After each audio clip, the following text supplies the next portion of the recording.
Olá, pessoas do primeiro ano, tudo bacana com vocês? Ótimo, espero que todos vocês estejam bem. Pelo menos esses que estão conseguindo acessar as nossas aulas aí na plataforma ou também no grupo do WhatsApp.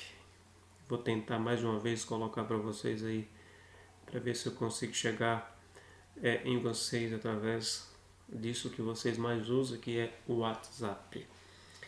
Muito bem, vamos dando continuidade às nossas atividades não presenciais, mas dando prosseguimento aos nossos conteúdos, os conteúdos propostos para vocês dentro do cardápio de conteúdos próprio do primeiro ano de vocês.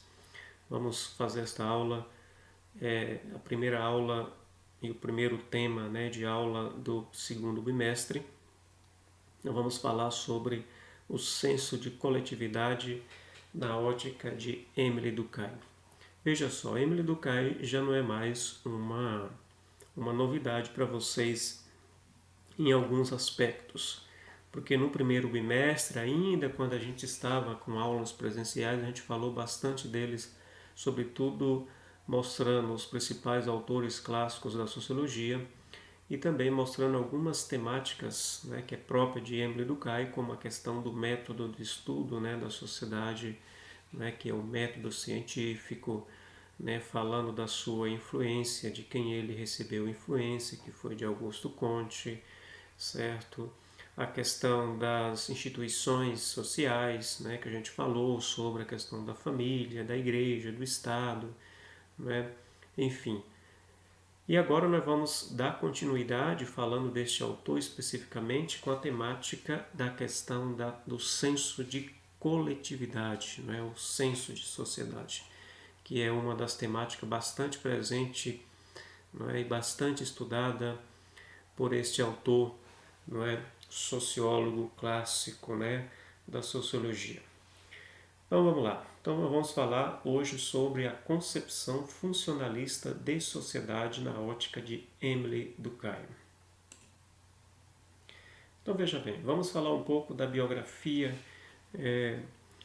um pouco da história própria de Emily Durkheim.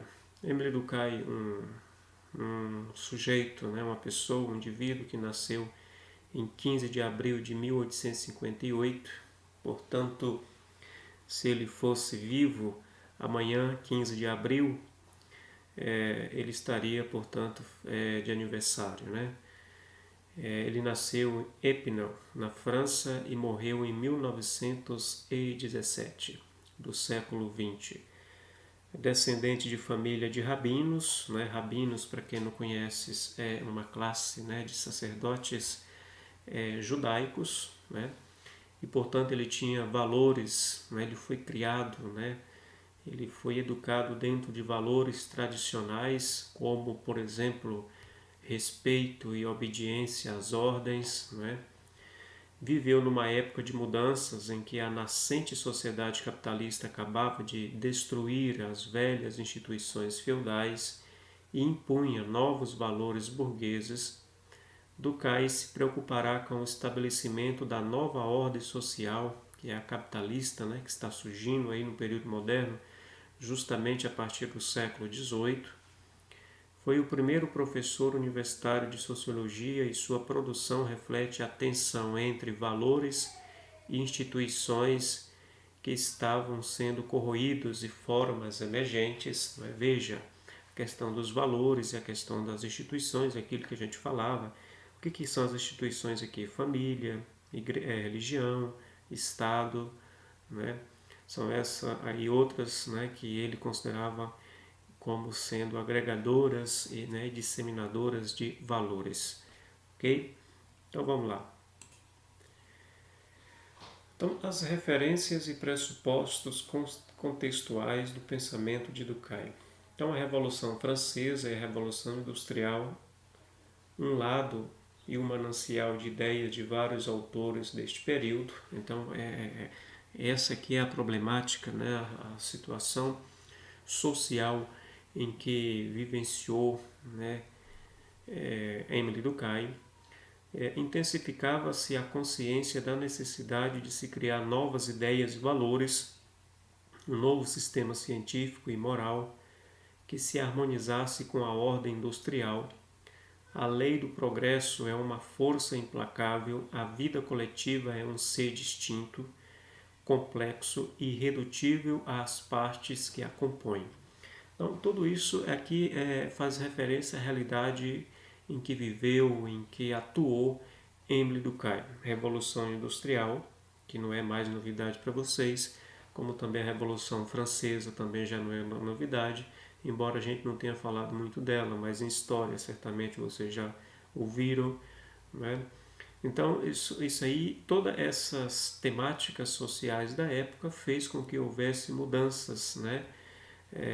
Houvesse novas ideias e também a estipulação de novos valores e, claro, também a conservação de muitos valores, né? E de muitas instituições, aquilo que é próprio das discussões de Emile Durkheim, né? Objetos das ciências sociais. Dessa forma, a vida coletiva passou a ser o objeto da sociologia de Durkheim, e seu estudo demandava a utilização do método positivo, apoiado na observação, indução e experimentação, tal como vinha fazendo os cientistas naturais. Veja, isso aqui, esse parágrafo aqui que a gente acabou de falar para vocês, isso aqui já também não é mais novidade, porque nós discutimos bastante isso lá no primeiro bimestre, ainda quando a gente estava com atividades presenciais, né? A gente falava sobre o método, né? O método de estudo de Emile Durkheim, que é a questão da observação, indução, experimentação e outros, né? Então esse aqui é o método baseado na ciência, né? Baseado no método positivista, não é, que foi inaugurado por Augusto Comte. E Augusto Comte foi um dos pensadores da época em que se baseou e muito as ideias sociais, sociológicas de Emile Durkheim. Então, Durkheim via na ciência social uma expressão racional da sociedade moderna. Veja bem, o que Durkheim faz? Durkheim pega os exemplos, pega os experimentos, né, as ideias implantadas, nascidas do positivismo, que é a ciência nascente, e aplica elas à organização social, né? Com isso ele quer dizer o seguinte, que os métodos científicos, os métodos testados, experimentados e observados, que são os métodos científicos, eles podem ser aplicados na organização social, ou seja, no modo como as pessoas se organizam, no modo como as pessoas vivenciam suas vidas, seja no trabalho, seja na vivência de modo geral, na cidade, na rua, nos estudos, enfim, no mundo da pesquisa, na construção das famílias, nas igrejas, enfim, dentro do próprio Estado. Então ele falou que os métodos científicos eram sim possíveis de ser aplicados na realidade social, na vida, né? No modo como as pessoas se organizam, certo? Feito isso, então a gente vai mostrar aqui mais uma vez também para vocês os conceitos básicos, não é, que foi pregados, né, que foram instituídos por Emile Durkheim, não é? Os conceitos são um conjunto, o que é conceitos, né? Segundo ele, um conjunto de ideias desenvolvidas a partir da nossa inteligência, que tem por objetivo explicar um fenômeno qualquer, né? Então, segundo o Durkheim, conceitos é um conjunto de ideias formulada por pessoas, né, desenvolvida por pessoas a partir da inteligência própria da pessoa e que o objetivo é explicar um fenômeno qualquer, né? Seja ele um fenômeno científico, seja ele um fenômeno que acontece dentro da própria sociedade, né? Dentro da própria organização social. Então, o outro conceito também trazido por Emile Durkheim é sobre a consciência coletiva, que esse aqui é o tema-chave da nossa aula, né? Da nossa primeira aula não presencial de sociologia do segundo bimestre, que é a questão da consciência coletiva.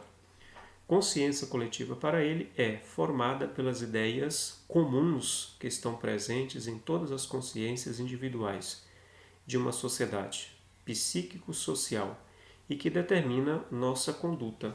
Ou seja, consciência coletiva é quando as ideias individuais elas são apossadas, não é? E elas passam a ser colocadas de forma comum, não é?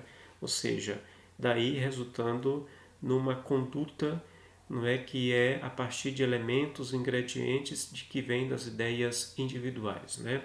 Então, consciência coletiva é uma consciência social, grupal, não é, de sociedade e que são provenientes das ideias individuais de cada ser. Então, a nossa vivência em sociedade, não é, o modo como a gente se organiza, como a gente vive, como a gente cria os nossos valores, tudo isso são resultados, são provenientes de consciências individuais, né? A partir do individualismo é que nós vamos construir o social, né? Ou seja, que é a colocação das ideias de comum acordo, ok?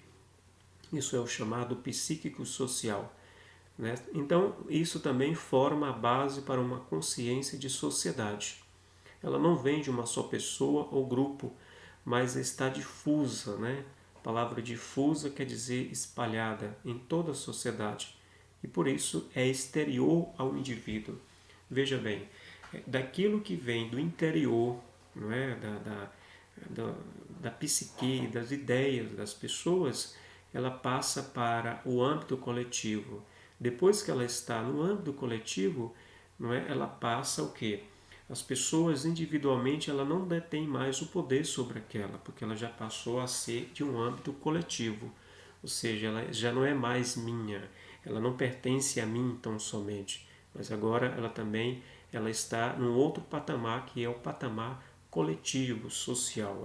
Ela se colocou acima da minha realidade, de forma que eu, enquanto pessoa, eu devo seguir as orientações daquilo que é coletivo. Por quê?